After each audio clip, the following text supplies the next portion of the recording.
पश्चिम Asia युद्ध संकट परिप्रेक्षी लोकसभा भवन ठारे मुख्यमंत्री मोहन चरण माझी राज्य में अत्यावश्यक सामग्री जोगाण संपर्क में जिलापाल मान सहित आभासी माध्यम आलोचना कर जिला स्तरीय एनफोर्समेंट स्क्वाड को 24 घंटिया एक्शन मोड रखा निर्देश देते।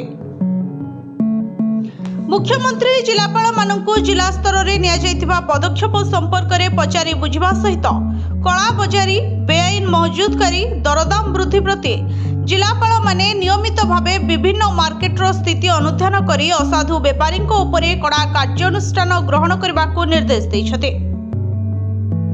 एही अवसर में मुख्यमंत्री कहिथिले जे राज्य में समस्त अत्यावश्यक सामग्री महजुद अच्छे, सप्लाई चेन को मध्य श्रृंखलित करा जाउछे, तेणु जनसाधारण व्यस्त नहेबा पाई मुख्यमंत्री परामर्श देथिले। जिलापाल मानू मुख्यमंत्री कहिथिले जे जनसाधारण को आश्वस्त करबा पाई विभिन्न अत्यावश्यक सामग्रीर उपलब्धता उपरे नियमित सूचना दिया जाऊ। गत 24 मार्च रो बैठक रे माननीय प्रधानमंत्री राज्य मुख्यमंत्री मानक सहित आलोचना करी समस्ते को टीम इंडिया स्पिरिट रे काम करबा को परामर्श दैछथि बोली प्रकाश करी मुख्यमंत्री कहिथिले जे एही परिस्थिति रे समस्ते गोटिए टीम मनोभाव नहीं कोऑर्डिनेट मैनर रे काम करबा अत्यंत जरूरी। गुजब सृष्टि करी भयर वातावरण सृष्टि करुथुवा लोकमानक विरोध रे दृढ़ पदक्षेप नेबा पई मुख्यमंत्री परामर्श दैथिले। विशेष करी सोशल मीडिया उपरे स्वतंत्र ध्यान रखिबा पई से कहिथिले।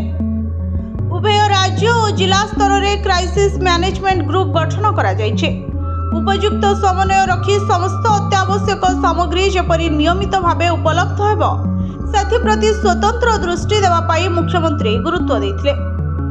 जिले में पेट्रोल डीजेल गैस सार एवं अन्यान्य अत्यावश्यक सामग्रीर उपलब्धता संपर्क में नियमित मॉनिटरिंग करबा पाई जिलापाल मानकु मुख्यमंत्री परामर्श देथिले।